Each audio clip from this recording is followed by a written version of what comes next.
congratulations to all of our awardees. I am honored to introduce our keynote speaker for today's program. As the 11th Vice Chairman of the Joint Chiefs of Staff, General John Hyten is the nation's second highest ranking military officer. A graduate of Harvard University, General Hyten began his Air Force career as a second lieutenant working in engineering and acquisition before transitioning to space operations. He has commanded at the squadron, group, wing, and major command levels. He served as Director of Space Forces for Operations Enduring Freedom and Iraqi Freedom, and later commanded Air Force Space Command. Prior to his current assignment, General Hyten was the commander of the U.S. Strategic Command. Please welcome General John Hyten.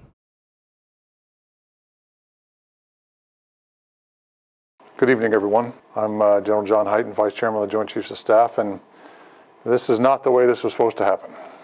We're supposed to be all dressed up, all at the Army-Navy Country Club, patting each other on the back, shaking hands, celebrating the accomplishments of 14 amazing individuals who have done just remarkable things for our nation. I so much wish I could be there in person. So thanks to Joe Decker and Kevin Griffith for allowing me to be here. Thanks for putting this on virtually and allowing those things to come together. You know, this organization is actually very important to me in my history because a lot of people, when they think about me and they think about my career, they think about a career space guy. And I've been around since the beginning of the space business in the military, and it's been an interesting year to see the establishment of the Space Command, the establishment of the Space Force, but that's not where I started. I started as a second lieutenant in 1981 at a small base at Gunter Air Force Station, Montgomery, Alabama, part of Air Force Communications Command, when there was such a communications command in the Air Force. That's long since gone away. But I started off as a software person, building base-level data automation systems, defining the future of base-level data automation systems with racks of computer equipment that cover the entire wall behind me. Systems that now are in museums if you can find them anywhere at all. You can't even find them on eBay.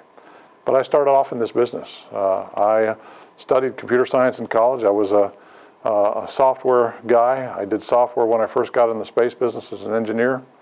So I have a very soft spot in my heart about the criticality of this mission, and I really do appreciate what AFCEA has been doing, because I've been going to AFCEA conferences for, well, I'll just say since the beginning of time. So thanks very much for what AFCEA does, and thanks that AFCEA still reaches out and recognizes the best of the best as we go forward.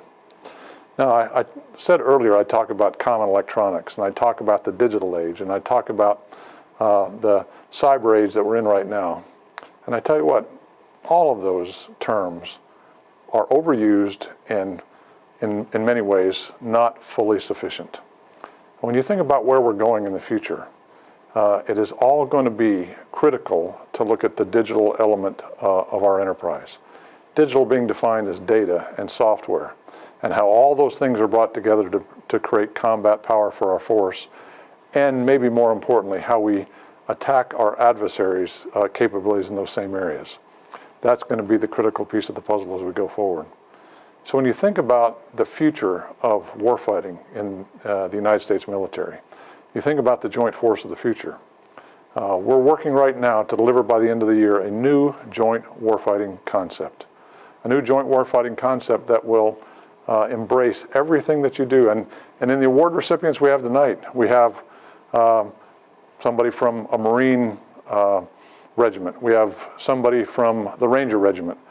We have folks from intelligence agencies, folks from the nuclear business in the missile fields, all looking at creating cyber capabilities and cyber defense capabilities and all that structure. And that's all critically important. That's what you're being recognized for tonight. But the amazing thing about the future is everything is going to depend on our ability to control that environment. Everything. So in many ways, you're leading the world, but we're still not moving fast enough. When you look at the new joint warfighting concept that we'll deliver to the Secretary of Defense this December for his approval, what you'll see in it is a fundamental change in warfare. And the cool part about my career is I've been involved in a fundamental change in warfare, where we went from a mechanized force, where mass was the most important thing, to an information force where information became the key. But in the future, it's not just the ability to control information, but it's the ability to control information at speed and make it ubiquitous across the battlefield. Because for my 40 years, from the very beginning of my career, we've drawn lines in the battlefield. Line for the maritime component, line for the air component, line for the land component.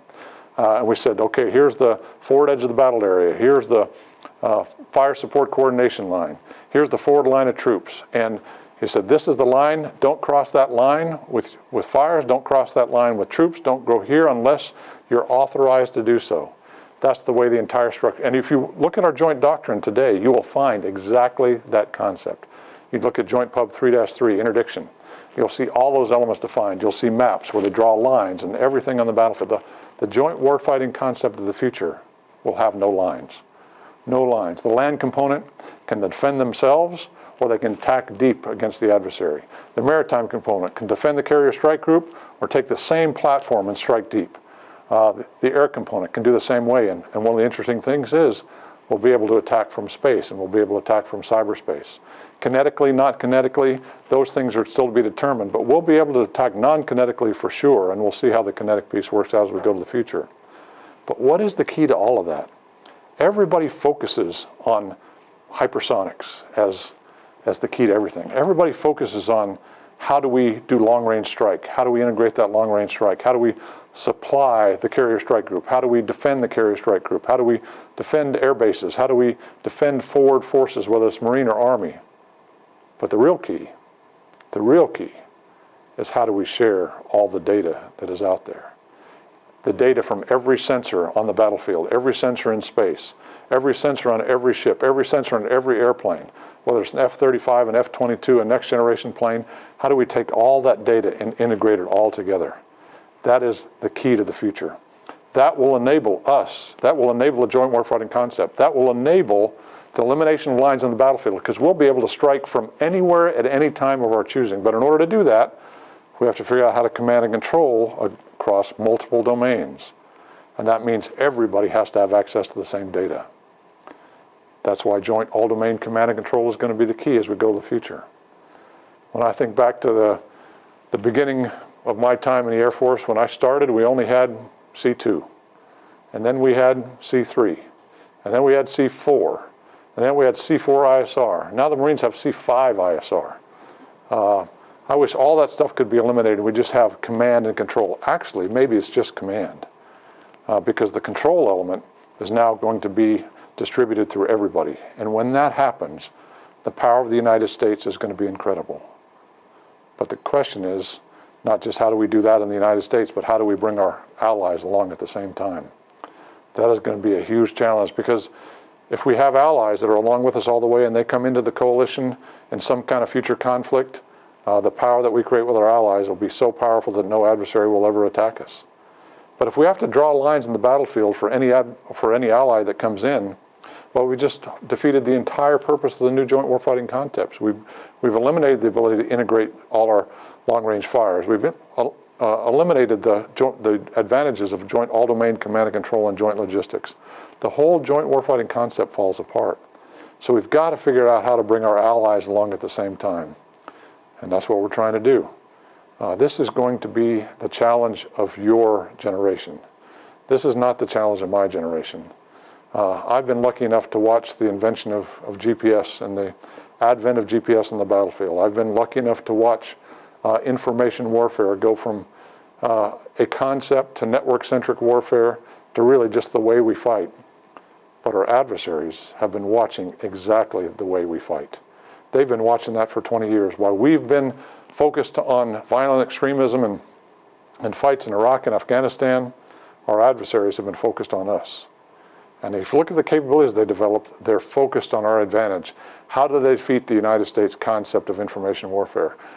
Information warfare in terms of space, in terms of cyber. They understand our nuclear deterrent. How do I negate the nuclear deterrent and allow the other pieces? That's what our adversaries are thinking about.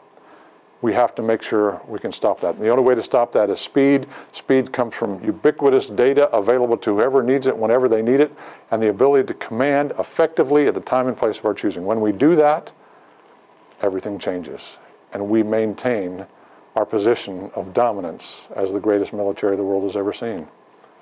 I think that's what our job is. And I hope that everybody that is watching this on video, everybody that's part of this community understands what it is, because you are now the front lines. You are where it happens.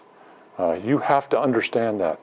You may become the most important part of the Ranger Regiment, the most important part of nuclear operations. The most important part of everything that we do is going to be, can we defend ourselves in cyber? Can we then integrate all the data in one place, use it without hesitation, and be able to create such a power that no adversary will dare to challenge us?